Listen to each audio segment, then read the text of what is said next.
Halo Sobat Manajemen, hari ini kita akan membahas pilihan konsentrasi di program studi manajemen FEB Universitas Pakuan secara singkat dan jelas. Pemilihan konsentrasi yang tepat berperan penting dalam menentukan arah keahlian dan karir di masa depan. Yuk simak videonya. Kelompok mata kuliah yang berfungsi membekali mahasiswa dengan pengetahuan dan keterampilan yang mendalam pada bidang atau spesialisasi tertentu dalam program studi dikenal sebagai konsentrasi. Dalam program S1 Manajemen, beberapa fokus konsentrasi yang tersedia adalah manajemen keuangan, manajemen sumber daya manusia atau SDM, manajemen operasi, dan manajemen pemasaran. Adapun tujuan mata kuliah konsentrasi. Yang pertama, spesialisasi kompetensi. Ini biar kamu punya skill khusus yang bikin kamu unggul di pasar kerja. Yang kedua, peningkatan keahlian praktis. Teori iya, praktik jelas. Kamu dilatih memecah masalah nyata. Yang ketiga ada persiapan karir. Biar kamu makin mantap melangkah ke dunia kerja sesuai minatmu. Yang selanjutnya ada penguatan profil lulusan. Siap jadi manajemen, analisis, atau pengusaha? Yuk bangun profilmu dari sekarang.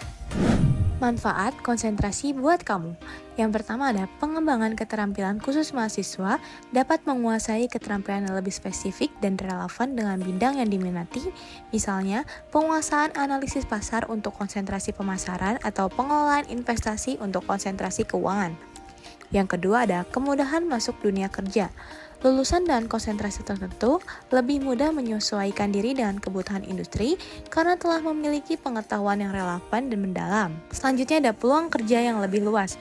Dengan spesialisasi tertentu, mahasiswa dapat membuka peluang kerja di sektor yang lebih beragam atau yang membutuhkan keahlian tinggi, seperti sektor keuangan, pemasaran, atau sumber daya manusia. Selanjutnya, dukungan untuk karir profesional.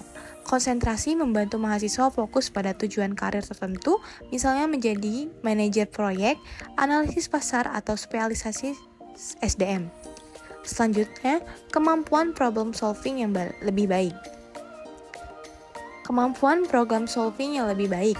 Mahasiswa yang mendalami bidang tertentu mampu memecahkan masalah kompleks dengan pendekatan yang lebih spesifik dan efektif.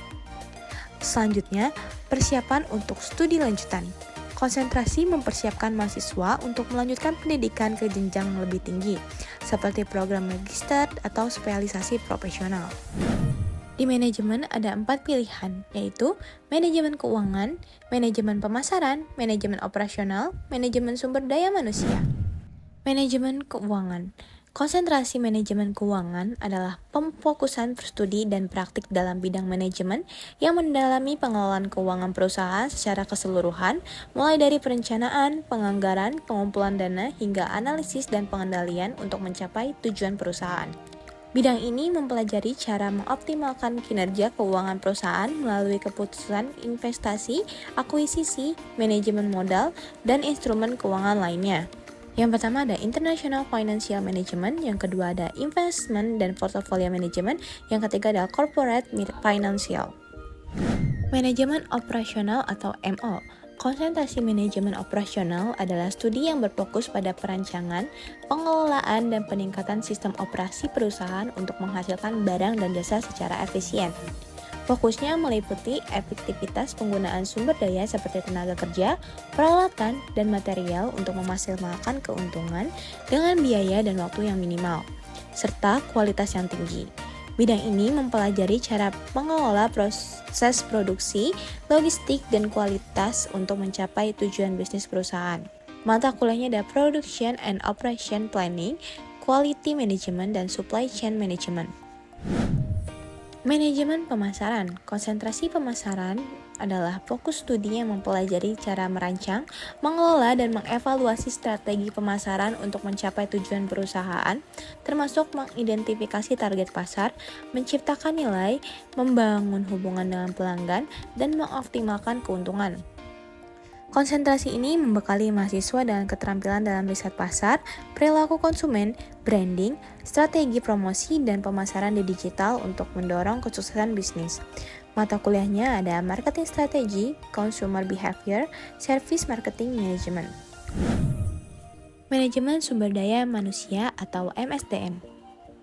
Konsentrasi MSDM adalah peminatan akademis yang berfokus pada pendalaman dan penerapan fungsi-fungsi manajemen SDM secara strategis untuk mengelola aset paling berharga sebuah perusahaan, yaitu sumber daya manusianya.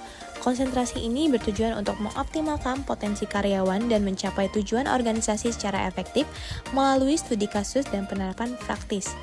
Mata kuliahnya ada HR Planning and Development, yang kedua ada Performance Evaluation and Compensation, yang ketiga ada Industrial Relation. Strategi memilih konsentrasi. Yang pertama ada kenali minat dan bakatmu. Memahami apa yang benar-benar kamu sukai dan kemampuan yang paling menonjol adalah langkah awal menentukan konsentrasi yang tepat. Minat dan bakat akan membantu kamu bertahan dan berkembang dalam proses belajar. Yang kedua ada pelajari setiap konsentrasi yang tersedia. Lihat kembali deskripsi mata kuliah, capaian pembelajaran, serta kompetensi yang ditawarkan oleh masing-masing konsentrasi. Pemahaman yang komprehensif akan memberi gambaran jelas mengenai apa yang akan kamu pelajari. Yang ketiga ada cocokkan dengan tujuan karir kamu. Pastikan pilihanmu selaras dengan arah karir yang ingin kamu capai setelah lulus. Konsentrasi yang tepat akan mempersiapkan kompetensi yang relevan untuk pekerjaan impianmu.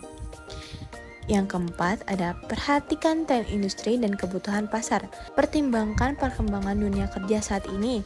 Beberapa bidang memiliki permintaan tenaga kerja yang lebih tinggi sehingga memilih konsentrasi yang sesuai dapat meningkatkan peluang kamu di pasar kerja. Selanjutnya, diskusi dengan dosen, orang tua, dan teman yang tepat. Berkonsultasilah dengan pihak yang berpengalaman. Dosen dan orang tua dapat memberikan sudut pandang objektif, sementara teman dapat berbagi pengalaman selama menempuh perkuliahan. Selanjutnya, evaluasi pengalaman organisasi atau proyek yang pernah kamu ikuti. Tinjau aktivitas yang sudah kamu jalani selama kuliah, baik di organisasi, kepanitiaan, maupun proyek. Pengalaman tersebut seringkali mengarahkan kamu pada bidang yang paling nyaman dan sesuai. Selanjutnya, jangan ikut-ikutan pilihan teman, pilih sesuai hati kamu. Keputusan memilih konsentrasi bersifat personal. Mengikuti pilihan orang lain beresiko membuat kamu kurang cocok di bidang yang seharusnya bisa kamu kuasai. Selanjutnya, prioritaskan konsentrasi sesuai masa depan yang kamu inginkan. Bayangkan diri kamu beberapa tahun ke depan. Konsentrasi yang kamu pilih seharusnya mendukung rencana jangka panjang dan membuka jalan menuju tujuan tersebut. Selanjutnya, pertimbangkan kalau mau lanjut studi lagi. Jika kamu berencana mengambil pendidikan lanjut seperti S2 atau sertifikasi profesional, pilih konsentrasi yang mendukung jalur akademik tersebut agar fondasinya lebih kuat ya. Selanjutnya, tenang, ambil waktu untuk memutuskan waktu yang terbaik. Memilih konsentrasi adalah keputusan penting, tetapi tidak perlu terburu-buru. Ambil waktu untuk menimbang segala faktor agar keputusan akhirnya benar-benar matang. Terima kasih Sobat Manajemen sudah menyimak sampai akhir.